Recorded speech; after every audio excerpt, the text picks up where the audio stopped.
Hello friends, welcome to my YouTube channel. आज हम इस वीडियो में बात करेंगे 12वीं लेवल की जो सीईटी का एग्ज़ाम होता है उसका सिलेबस है वो क्या रहने वाला है, कितने नंबर का एग्ज़ाम होने वाला है और कितने क्वेश्चन उसमें आने वाले हैं, कौन कौन से टॉपिक से क्वेश्चन है वो आने वाले हैं। तो ये जानकारी आपको इसी वीडियो में बताएंगे। वीडियो आप लास्ट तक जरूर देखना, साथ ही इस वीडियो को अपने दोस्तों के साथ भी शेयर जरूर करना। सबसे पहले हम देखेंगे सीईटी एग्जाम होने वाला है 12वीं लेवल का, उसका सिलेबस है वो क्या रहने वाला है। तो उसके अंदर हम देखिए तो टोटल क्वेश्चन है वो कितने आने वाले हैं, 150 क्वेश्चन आने वाले हैं, यानी 150 क्वेश्चन आने वाले हैं। 12वीं लेवल का जो सीईटी का एग्जाम होगा उसके अंदर 150 क्वेश्चन आएंगे। उसके बाद में बात करें मार्क्स की, यानी कितने नंबर का एग्जाम होने वाला है, तो 300 नंबर का एग्जाम है वो होने वाला है। 300 नंबर का एग्जाम होगा और 150 क्वेश्चन है, इसका मतलब एक क्वेश्चन है वो कितने नंबर का हो गया, 2 नंबर का। एक क्वेश्चन 2 नंबर का होने वाला है।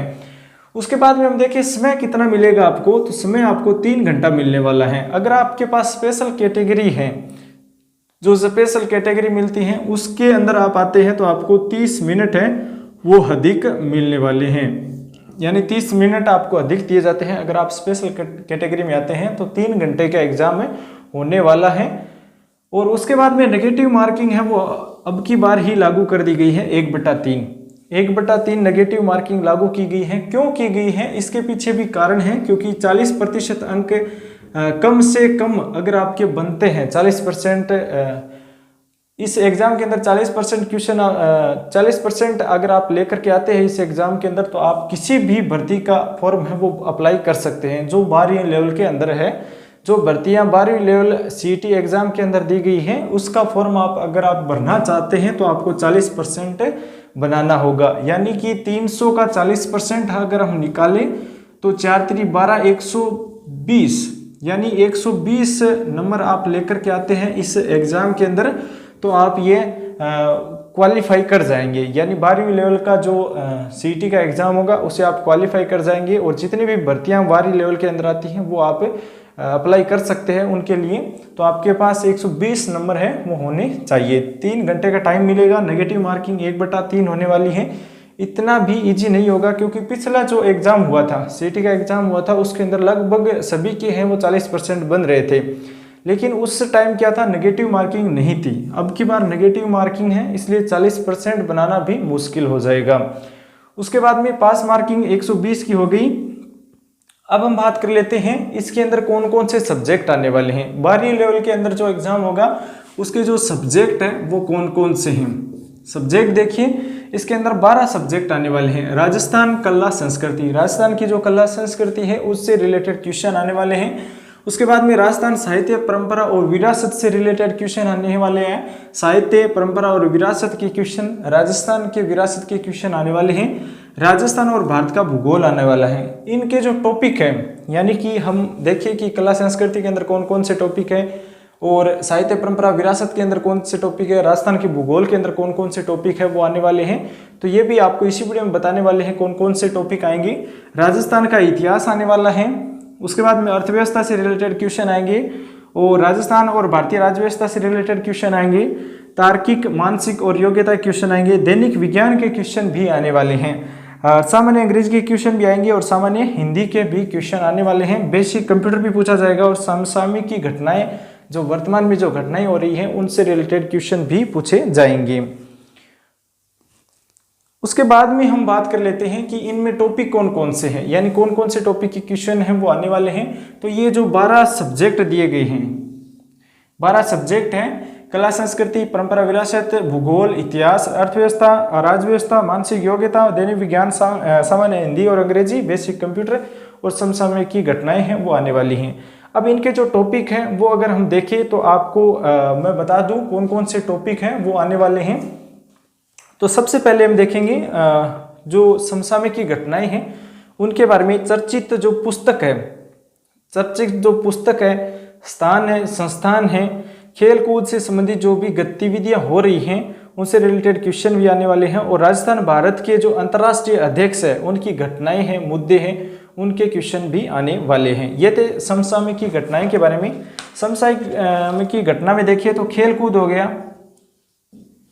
खेल कूद, फिर जो भी पुस्तक है, अभी जो फिलहाल करंट पुस्तक निकाली गई है वो पुस्तकें, और उसके बाद में जो भारत में और विश्व के अंदर जो घटनाएं हो रही हैं उनसे रिलेटेड भी क्वेश्चन आ सकते हैं, जो मुद्दे हैं वो भी आएंगे।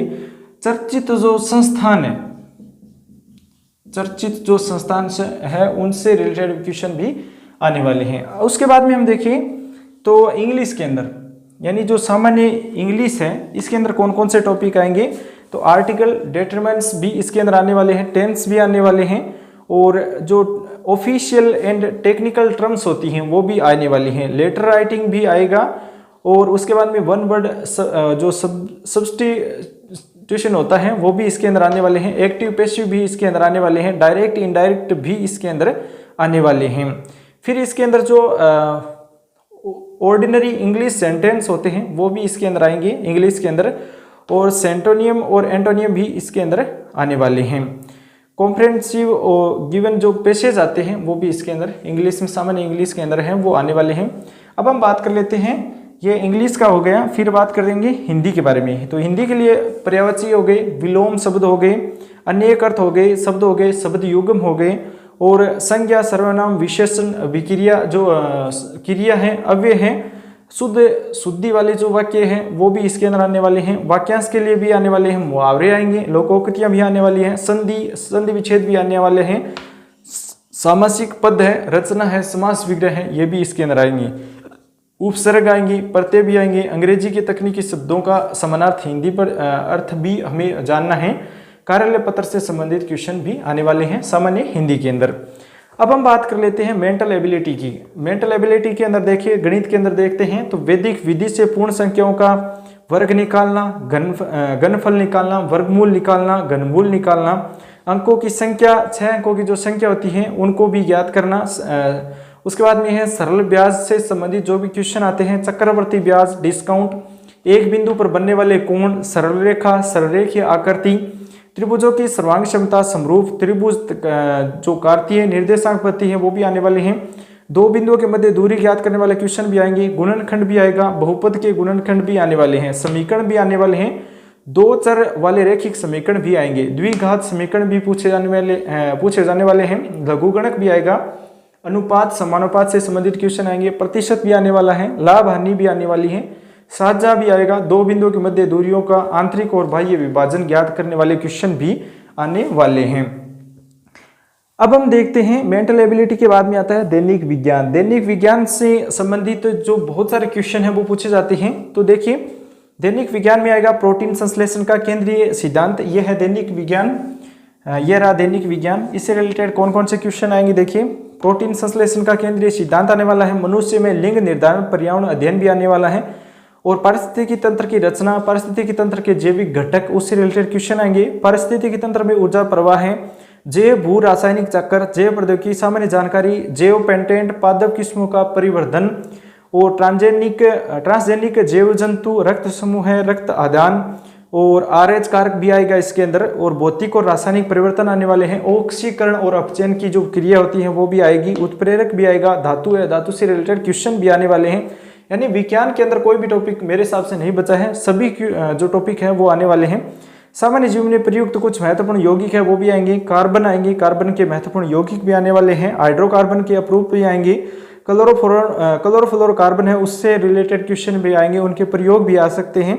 CNG, बहुलक, साबुन, अपमार्जक, प्रकाश का परावर्तन और इसके नियम, प्रकाश का वर्ण विक्षेपण, लेंस के प्रकार, दृष्टि दोष, उनका निवारण, अंतरिक्ष और सूचना प्रौद्योगिकी, अंतरिक्ष और सूचना प्रौद्योगिकी, अंतरिक्ष और सूचना प्रौद्योगिकी से रिलेटेड क्वेश्चन भी आएंगे, भारत का अंतरिक्ष अनुसंधान कार्यक्रम से क्वेश्चन भी आएंगे, सूचना प्रौद्योगिकी, अनुवांशिकी संबंधित जो शब्दावलियां हैं, मेंडल के अनुवांशिकी नियम है वो भी आएगा, गुणसूत्रों की संरचना भी आएगी, न्यूक्लिक अम्ल है उससे रिलेटेड क्वेश्चन आएंगे, रोगाणु, मानव स्वास्थ्य, कुपोषण, मानव स्वास्थ्य और मानव रोग कारक के निवारण के लिए भी क्वेश्चन आने वाले हैं। उसके बाद में हम देखें राजनीतिक व्यवस्था। राजनीतिक व्यवस्था यह रही राजनीतिक व्यवस्था।